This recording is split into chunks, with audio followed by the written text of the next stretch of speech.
Assalamualaikum warahmatullahi wabarakatuh. Perkenalkan, nama saya Farisa Nabila Kifli dengan NIM 2406012-140-125.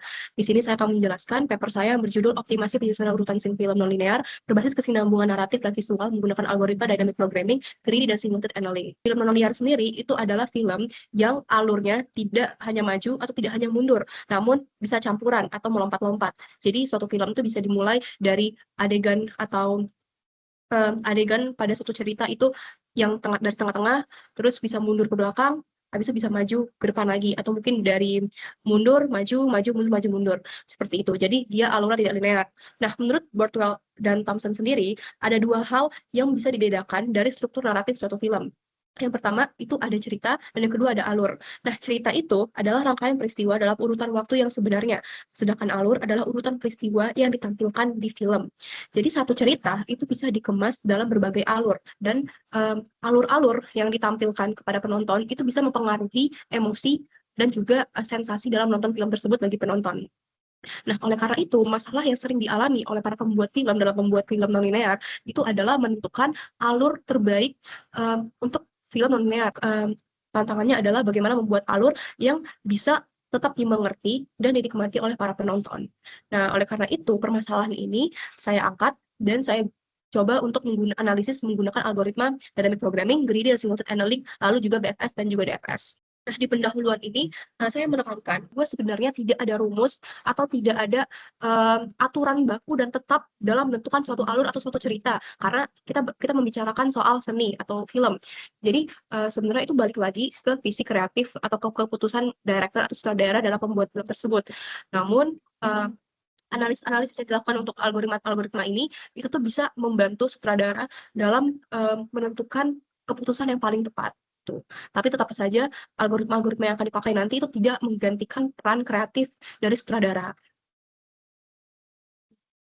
Di sini juga saya menjelaskan dasar teori, saya mengangkat teori narasi film, dan ini saya angkat dari buku berjudul Film Art and Introduction karya Bortwell dan juga Thompson. Lalu juga saya mengangkat dari buku In the Blink of Eye karya March.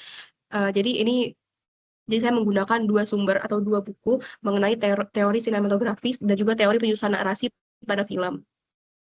Dan dari buku-buku tersebut dan dari teori tersebut itu yang menjadi landasan atau menjadi base saya dalam menurunkan rumus-rumus yang akan dipakai nantinya. Metodologi sendiri saya menerapkan 5 metodologi. Pertama, saya akan memodelkan masalahnya. Lalu kedua, saya akan mendefinisikan dataset.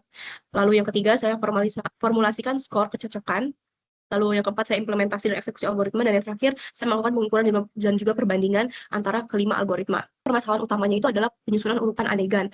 Nah, jadi ini sebenarnya mirip dengan konsep TSP, cuman banyak yang dirubah atau dimodifikasi, dan sebenarnya itu bisa dimodelkan sebagai suatu pencarian maksimum weight directed path. Jadi menggunakan graf yang berbobot. Lalu grafnya sendiri itu tuh bersifat asimetris karena kenapa bersifat asimetris? Karena suatu adegan A dan adegan B itu tuh jika dibalik itu tidak sama atau tidak menghasilkan sensasi yang sama gitu loh. Nah, pada persoalan ini saya batasi kasusnya itu adalah jadi untuk adegan pembuka dan juga adegan penutup itu sudah ditetapkan oleh sutradara sendiri. Jadi tidak masuk ke dalam jadi bilang perhitungan atau mungkin proses dalam algoritmanya. Jadi algoritma itu hanya membantu menemukan urutan untuk 13 adegan di tengah-tengah pembuka dan juga penutup gitu. Nah, di sini saya sendiri sudah membuat dataset berdasarkan film non-linear Lost in the Fate of Time yang saya buat sendiri juga ceritanya. Jadi ini naskah saya buat sendiri ceritanya, namun sini tidak ditunjukkan naskah detailnya, tapi hanya ditunjukkan keterangan-keterangan adegannya saja atau nama-nama adegannya saja gitu. Di sini ada 15 adegan. Nah, di sini itu setiap adegan tersebut terdapat atribut-atribut. Nah, atribut itu pertama ada valensi emosi, tone visual, waktu, lokasi, dan juga tema. Dan dari mana saya bisa mendapatkan atribut-atribut ini? Saya mendapatkan dari bukunya In the Blink of Eye dan juga dari bukunya Bortwell dan Thompson. Nah, lalu di sini ada fungsi skor kecocokan. Jadi, skor kecocokan itu fungsi skor kecocokan WIJ itu adalah fungsi yang merepresentasikan seberapa baik J ditempatkan setelah adegan I.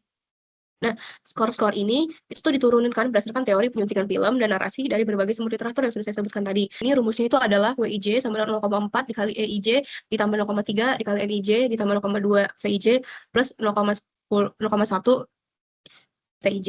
0,4, 0,3, 0,2, dan 0,1 itu tuh merupakan pembobotan yang saya dapatkan juga dari bukunya In the Blink of Eye karya March. Nah, untuk EIJ sendiri itu ada komponen emosi. Nah, komponen emosi ini tuh mendapatkan bobot yang paling besar karena pada In the Blink of Eye karya March juga itu menempatkan kesesuaian emosi itu di urutan yang pertama atau di prioritas pertama dalam penyuntingan adegan film. Lalu ada NIJ itu tuh adalah komponen naratif, PIJ itu adalah visual, PIJ itu adalah tematik. Nah, atribut-atribut tadi itu yang sudah saya jabarkan di atas, itu tuh merupakan atribut-atribut dari masing-masing komponen ini. Jadi tadi seperti atribut V itu adalah valensi emosi. Jadi V sendiri itu terdiri dari min 2 sampai 2. Jadi itu tuh menggambarkan suatu muatan emosi yang paling dominan pada suatu adegan tersebut. Jadi kalau skala min 2 itu sangat negatif, lalu plus 1 itu sangat positif. Misalkan karakternya itu mengalami depresi atau mungkin kesedihan, itu tuh digambarkan sebagai sangat negatif atau min 2. Lalu kalau misalkan sangat-sangat bahagia dan sangat-sangat senang, itu ya berarti plus 2 sangat positif gitu. Atribut valensi emosi tadi itu tuh dipakai untuk rumus untuk menentukan si EIJ ini. Jadi EIJ itu rumusnya 1 dikurang mutlak VI dikurang VJ dibagi 4.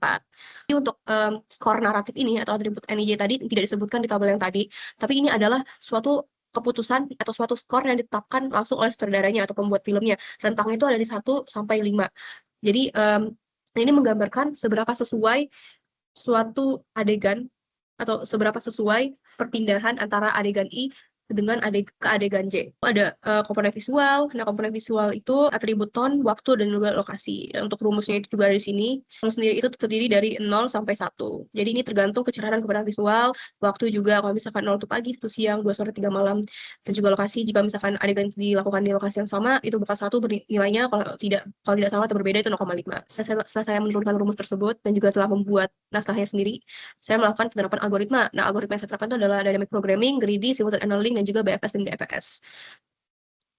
Lalu setelah itu saya akan melakukan evaluasi dan juga pengujian. Berikut adalah kode program yang sudah saya buat untuk kelima algoritma tersebut. Nah, ini untuk dynamic programming. Jadi di sini pertama saya ada datasetnya. Dataset ini diambil dari tabel yang sudah saya jelaskan tadi. Lalu ini dijalankan menggunakan algoritma dynamic programming. Jadi sebenarnya kalau ini dijalankan, hasilnya itu adalah seperti ini. Jadi pertama itu yang keluar itu adalah urutan adegan. Jadi ini adalah urutan adegan terbaik yang telah didapatkan oleh algoritma dynamic programming. Terus total skor itu adalah akumulasi skor dari rumus-rumus yang tadi, dan ini adalah skor yang paling tinggi. Pada dasarnya sebenarnya struktur dari kode-kode saya itu sama, ada 3. Pertama itu adalah datasetnya, lalu yang kedua itu ada algoritma utamanya sendiri, lalu ada terakhir ini untuk menjalankan programnya. Jadi untuk 3 algoritma simultaneous annealing, DP, dan juga greedy itu tuh berhasil dan menghasilkan output yang berupa urutan terbaik dan juga waktu total dan lain sebagainya. Namun untuk algoritma BFS dan DFS sendiri itu sayangnya tidak dapat bekerja. Karena di sini saya benar-benar menyamakan datasetnya. Jadi saya memakai 15 dataset tersebut secara penuh, secara lengkap untuk 5 algoritma. Nah, BFS dan DFS sendiri itu kan adalah pencarian ekshaustif. Karena kita mencoba 13 adegan, jadi itu untuk BFS dan DFS sendiri itu tuh 13 faktorial percobaan atau 13 faktorial kemungkinan. Dan karena dia mencoba semua kemungkinan, jadi ya ada berjuta-juta kemungkinan yang dijalankan oleh BFS dan DFS. Dan ini sangat-sangat lama, dan saya sudah mencoba di Google Colab, saya juga sudah mencoba di VS Code, dan itu tidak berjalan dan error. Lebih tepatnya itu time out atau waktunya itu sudah habis. Jadi hasil yang didapatkan dari pengujian menggunakan 5 algoritma tersebut, yang pertama, dynamic programming itu terbukti menemukan solusi yang paling optimal dengan skor 11,0983 dalam waktu 0,1406 detik. Jadi algoritma DP menjadi ground truth karena dia menghasilkan output yang paling baik dengan skor yang paling baik. Nah, kenapa DP ini paling unggul daripada algoritma lainnya? Karena DP itu mempertimbangkan seluruh kombinasi secara sistematis, tapi tidak melakukan redundansi. Ya, ada algoritma greedy itu algoritma yang paling cepat. Namun hasilnya itu tidak sebaik DP atau hasilnya tidak optimal karena menghasilkan skor hanya 10,1589. Jadi gapnya itu 8,46% dari algoritma DP yang sebagai ground truth tersebut. Nah, kenapa algoritma greedy ini dibilang gagal atau dibilang tidak paling baik atau tidak optimal? Itu karena algoritma greedy itu terjebak di lokal optimal. Kegagalan itu bisa dilihat dari langkah kelima, yaitu setelah S8. Nah, jadi greedy itu langsung menghadapi pilihan antara dari S8 itu antara ke S13. Nah, kalau misalkan dilihat dari skornya, itu S13 yang paling tinggi yang lebih tinggi daripada S3. Nah, karena greedy itu sifatnya adalah memilih yang terbaik dulu tanpa mempertimbangkan keputusan lainnya. Jadi greedy langsung memilih adegan 13 atau S13 karena skornya udah paling tinggi. Namun sebenarnya pilihan ini tuh bukan pilihan yang menghasilkan urutan yang paling baik nantinya gitu. Jadi ini hanya untuk lokal saja atau sementara saja ini yang paling bagus. Padahal sebenarnya kalau mereka memilih S3 itu nanti akan lanjut ke S9, S4, S10 dan itu skor kumulatifnya adalah 3,262. Nah, jadi grading itu tuh langsung milih yang paling baik dulu tanpa mempertimbangkan yang lain. Oleh karena itu skor akhir yang dihasilkan oleh greedy itu tidak optimal. Nah, lalu untuk SA sendiri, atau simultan analytic itu dijalankan sebanyak 10 kali dan menghasilkan skor terbaik yaitu ya 10,7389. Nah, rata-rata 10,6448. Jadi itu ada 20.000 iterasi yang dilakukan oleh SA. Nah, jadi SA sendiri itu dari 20.000 jadi dari 20.000 iterasi tersebut, SA itu tuh menerima 3.773 langkah, lalu menolak 16.227 langkah. Jadi SA sendiri itu kan pada konsepnya dia melakukan eksplorasi yang luas dulu di awal, lalu lama-kelamaan dia akan menyempit dan lebih intens gitu. Cuman hasilnya memang tidak sebaik yang dipilih. Untuk BFS dan DFS sendiri, pada percobaan ini itu tidak menghasilkan output karena prosesnya itu tuh dihentikan oleh keterbatasan waktu atau time out. Karena BFS dan DFS itu kan adalah pencarian ekshaustif ya. Jadi dia itu terdapat 13 faktorial kemungkinan atau setara dengan 6 miliar. Namun kalau secara teori, karena BFS dan DFS itu kan mengeksplorasi semua kemungkinan, literally semua kemungkinan. Jadi 6 miliar kemungkinan itu dieksplorasi semua.